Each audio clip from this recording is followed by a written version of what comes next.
वो देवभूमि है जहां केवट ने भगवान को गंगा पार करवाई थी। तो क्या आज भगवान स्वरूपी हमारे उन मजदूरों, श्रमिकों और कामगारों को उत्तर प्रदेश का शासन, प्रशासन और राजनीतिक दल सरेराह अपने बेहाल हाल पर छोड़ सकते हैं? सीधा सवाल ये है। योगी आदित्यनाथ जी तो लगातार कहते आए हैं कि नर सेवा ही नारायण सेवा है। तो फिर वो लाखों नर और नारी जो उत्तर प्रदेश के बच्चों सहित हजारों किलोमीटर का सफर तय कर नंगे पांव अपना बोझ पीठ पर उठाए, बच्चे को गोदी में लिए पैदल चले जा रहे हैं, उनकी पीड़ा भारतीय जनता पार्टी की उत्तर प्रदेश सरकार को नजर क्यों नहीं आती? उनकी व्यथा और बेहाली भारतीय जनता पार्टी की, आदित्यनाथ जी की सरकार को नजर क्यों नहीं आती? हम सबको ये जानना पड़ेगा, समेत सरकारों और शासन के, कि मजदूर मजबूर नहीं है। अगर किसान अन्नदाता है तो उत्तर प्रदेश का किसान के साथ साथ उत्तर प्रदेश का मजदूर राष्ट्र निर्माता है, उत्तर प्रदेश के विकास में भी और देश के विकास में भी। ऐसी मुसीबत में जब 4 घंटे के नोटिस पर पूरे देश में लॉकडाउन कर दिया गया, रेल, बस सब यातायात के साधन बंद कर दिए गए, तो हमारे लाखों मजदूर भाई और बहन सैकड़ों और हजारों किलोमीटर का सफर तय कर, थके हारे, भूखे प्यासे, बगैर राशन और बगैर दवाई बच्चे को कोख में उठाए और पूरी जिंदगी की कमाई पीठ पर लाद कर पांव में छाले ले जब जा रहे हैं, तो उनको घर वापसी पहुंचाने की जिम्मेवारी आदित्यनाथ जी की सरकार की भी है और उत्तर प्रदेश और देश के हर नागरिक की भी है। ऐसे समय में जब कांग्रेस पार्टी कभी श्रीमती सोनिया गांधी के आह्वान पर पूरे देश के अंदर हमारे श्रमिकों और मजदूरों को का रेल किराया वहन करने के लिए आगे आई है, जब सरकार इस जिम्मेवारी से पीछे हट गई, तो कभी उत्तर प्रदेश की अखिल भारतीय कांग्रेस कमेटी की महासचिव और उत्तर प्रदेश की बेटी श्रीमती प्रियंका गांधी वड्रा और कांग्रेस के सब साथी आगे आकर 1000 बसों का इंतजाम कर रहे हैं, गाजीपुर बॉर्डर पर भी, नोएडा बॉर्डर पर भी, ताकि पैदल थके हारे, पांव में छाले लिए हमारे श्रमिक भाई और बहन अपने अपने घर तक जा सकें। तो उत्तर प्रदेश की सरकार इसमें रोड़ा अटका रही है, अड़ंगा डाल रही है। कांग्रेस महासचिव प्रियंका गांधी जी के आह्वान और पहल पर कांग्रेस पार्टी ने 1000 बस हमारे मजदूरों के लिए निःशुल्क मुहैया करवाई, परंतु आदित्यनाथ जी की सरकार की घटिया सियासत इसके भी आड़े आ गई। संवेदनहीनता का, गंभीर और घोर संवेदनहीनता का प्रदर्शन करते हुए, मैं ये कहूंगा बड़े दुख से, घोर निर्दयता का प्रदर्शन करते हुए उन 1000 बसों के माध्यम से उत्तर प्रदेश के बॉर्डर से अपने अपने गांव और शहर तक उन श्रमिकों को ले जाने की इस केवट रूपी कांग्रेस की मुहिम में आदित्यनाथ सरकार जबरदस्ती घटिया सियासत कर रोड़े अटका रही है। ऐसा क्यों? और कुछ तथ्य मैं आपके समक्ष रखूंगा, क्योंकि हाथ कंगन को आरसी क्या जैसा कहा है। 16 मई 2020 को, और ये पत्र मैं आपको भेज रहा हूं, प्रियंका गांधी जी ने आदित्यनाथ जी को लिखा और ये कहा, एंड आई कोट, लाखों की संख्या में उत्तर प्रदेश के मजदूर देश के कोने कोने से पलायन कर वापस लौट रहे हैं। सरकार की घोषणाओं के बावजूद पैदल आ रहे इन मजदूरों को सुरक्षित उनके घर तक पहुंचने की कोई व्यवस्था नहीं हो पाई है। प्रदेश में अब तक करीब 65 मजदूरों की अलग अलग सड़क दुर्घटनाओं में मौत हो चुकी है। पलायन करते हुए बेसहारा प्रवासी श्रमिकों के प्रति कांग्रेस पार्टी अपनी जिम्मेदारी निभाते हुए 500 बसें गाजीपुर बॉर्डर, गाजियाबाद और 500 बसें नोएडा बॉर्डर से चलाना चाहती है, अनुमति दी जाए। ये पत्र प्रियंका गांधी जी ने 16 मई को लिखा। 48 घंटे तक आदित्यनाथ जी ने मौन धारण करे रखा, एक शब्द नहीं बोला। 48 घंटे के बाद 18 मई को एक पत्र लिख दिया उनके एक सचिव ने, अपर मुख्य सचिव ने, और कहा कि मजदूरों के संदर्भ में हम आपके प्रस्ताव को स्वीकार करते हैं, आप ड्राइवरों की लिस्ट, उनके फोन नंबर और ड्राइविंग लाइसेंस दीजिए। प्रियंका जी ने और कांग्रेस पार्टी ने आगे बढ़कर इसका स्वागत किया और 18 मई उसी दिन घंटों के अंदर हमने ईमेल के माध्यम से वो लिस्ट दी और बाकायदा पत्र लिखकर सूचित किया और कहा, एंड आई कोट अगेन, हम कल यानी 19 मई को बसों को दोबारा बॉर्डर पर चलने को तैयार कर देंगे।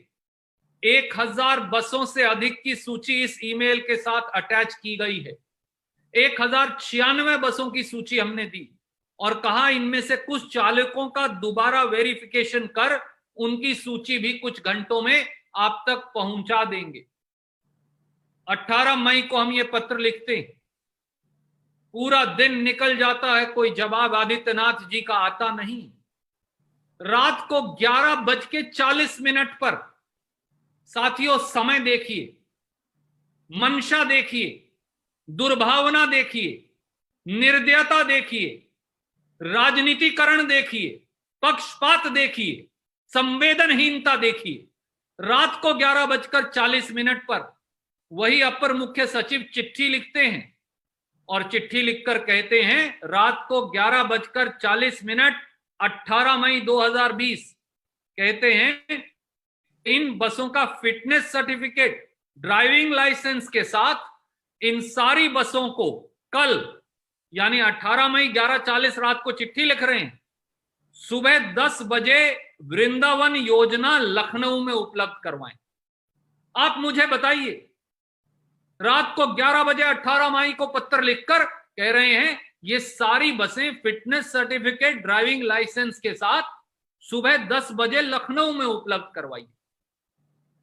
यह है संवेदनहीनता और राजनीतिकरण और घटिया राजनीति की सोच। हम 2 घंटे के अंदर उनको वापस पत्र लिखते हैं। 18 मई को 11:40 रात पे ये पत्र आता है। 19 मई सुबह 2:10 पे, यानी 2 घंटे के अंदर हम पत्र लिखकर उन्हें कहते हैं कि अभी देर रात 11:40 बजे ईमेल पर आपका एक आकस्मिक पत्र हमारे प्राप्त हुआ, जिसमें आपने हमें 1000 बसें तमाम दस्तावेजों सहित लखनऊ में 10 बजे हैंडओवर करने की अपेक्षा की है। महोदय, संकट में फंसे प्रवासी मजदूर उत्तर प्रदेश की विभिन्न सीमाओं, खास तौर पर दिल्ली उत्तर प्रदेश के बॉर्डर के गाजियाबाद, नोएडा जैसी जगहों पर मौजूद हैं। यहां फंसे प्रवासी मजदूरों की संख्या लाखों में है। मीडिया के माध्यम से इसकी विकट हालत पूरा देश देख रहा है। ऐसे में जब हजारों मजदूर सड़क पर पैदल चल रहे हैं, उत्तर प्रदेश के बॉर्डर पर आप लाखों का पंजीकरण कर रहे हैं, तब 1000 खाली बसों को उत्तर प्रदेश बॉर्डर से लखनऊ तक खाली ले जाने का क्या औचित्य है? कोई औचित्य नहीं। ये केवल समय और संसाधनों की बर्बादी होगी।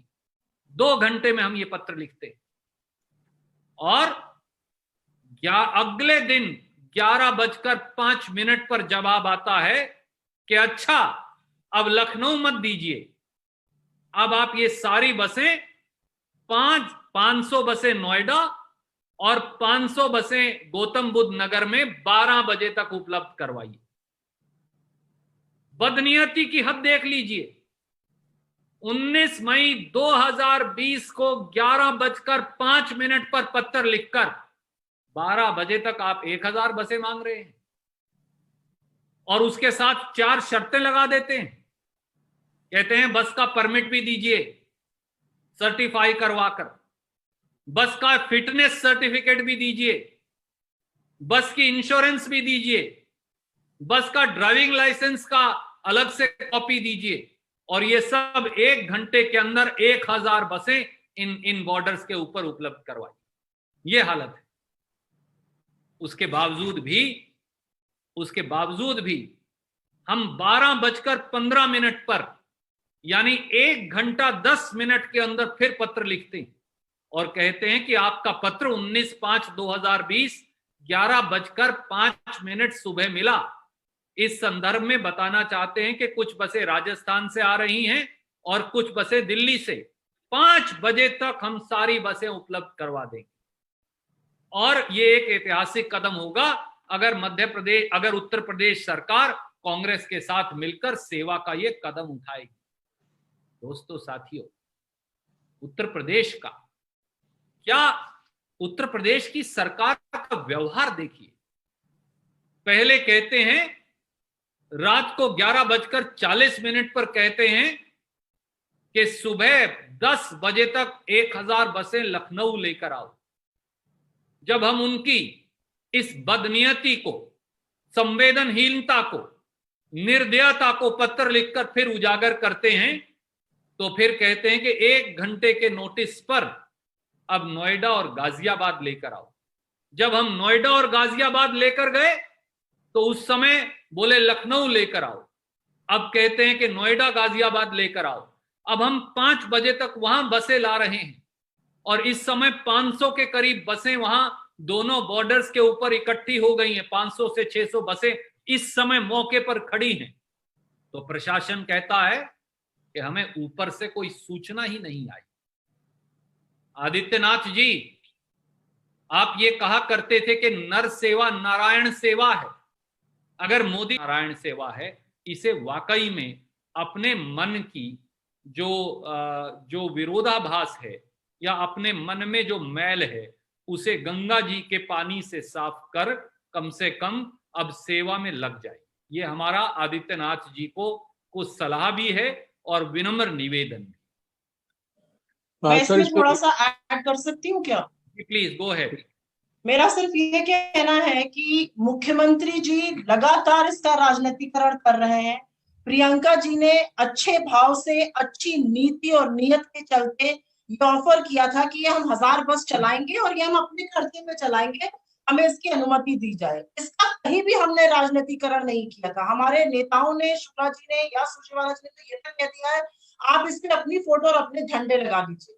जो राजनीतिक दंगल है का देश सिर्फ ये देखेगा कि उत्तर प्रदेश की भाजपा सरकार और देश की भाजपा सरकार राजनीतिक दंगल सिर्फ इन श्रमिकों के बल पर ही खेलेगी। और जब जो नसीहत देते हैं दिनेश वर्मा जी उत्तर प्रदेश के अपने एसी ऑफिस में बैठकर कि जाइए और अपने बाकी राज्यों में मदद करिए, शायद ये आंकड़ा भूल जाते हैं कि उत्तर प्रदेश और बिहार नेट एक्सपोर्टर और लेबर है। हमारे लाखों लोग, क्योंकि हमारे प्रदेशों में ऐसे रोजगार के अवसर नहीं है, लाखों लोग जीवन यापन करने बाहर जाते हैं और आज जब वो वापस आना चाहते हैं तो उनके पैर के फफोले, उनके छोटे बच्चों की चीखें, उनके औरतों की जो दर्दनाक रुदन है, वो आपको सुनाई नहीं दे रहा है। आप सिर्फ उनको पिंग पोंग बॉल की तरह यूज कर रहे हैं। कभी आप शटलकॉक को एक पाले में फेंकते हैं, कभी दूसरे पाले में फेंकते हैं।